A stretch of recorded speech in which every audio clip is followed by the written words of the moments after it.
नमस्कार मंडळी. अमेरिकेत आल्यावर मला एक गोष्ट खूप खोलवर जाणवली. इथे माणसाला त्याच्या पोझिशनमुळे नाही तर तो माणूस म्हणून रिस्पेक्ट दिला जातो. तुम्ही काय कपडे घातले, तुमचा ॲक्सेंट कसा आहे, तुमचं इंग्लिश परफेक्ट आहे की नाही हे कुणीही तपासत बसत नाही. इथे कुणीही कुणाकडे कमीपणाने अजिबातही बघत नाही. आणि सगळ्यात महत्त्वाचं म्हणजे इथे मान हा तुमच्या हुद्द्यावर अवलंबून नसतो. तुम्ही किती मोठ्या पदावर आहात, किती पैसे कमवता यावरून तुम्हाला किती मान द्यायचा हे ठरत नाही. इथे प्लंबर असो, इलेक्ट्रिशियन असो, ड्रायव्हर असो, त्यांना तितकाच मान मिळतो जितका एखाद्या एक्झिक्युटिव्हला मिळेल. कारण इथे एक विचार खूप स्पष्ट आहे. कुठलंही काम हे छोटं किंवा मोठं नसतं. काम म्हणजे फक्त काम असतं. इथे फक्त एकच गोष्ट विचारात घेतली जाते, ती म्हणजे तुम्ही मेहनत करता का. जर तुम्ही प्रामाणिकपणे काम करत असाल तर तुम्हाला इथे सगळीकडे मान मिळतो.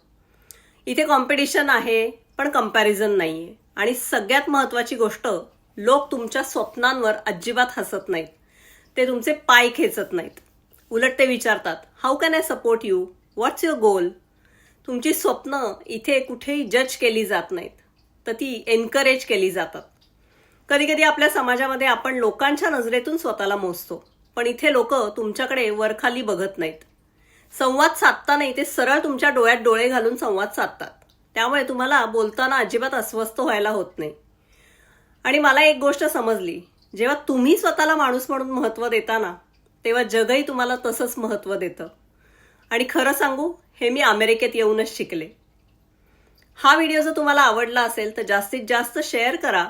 आणि अजून जर आपल्या लाईफ विथ रसिका या चॅनलला सबस्क्राईब केलं नसेल तर नक्की सबस्क्राईब करा. भेटूयात पुढच्या व्हिडिओमध्ये. तोपर्यंत स्वतःची काळजी घ्या. धन्यवाद.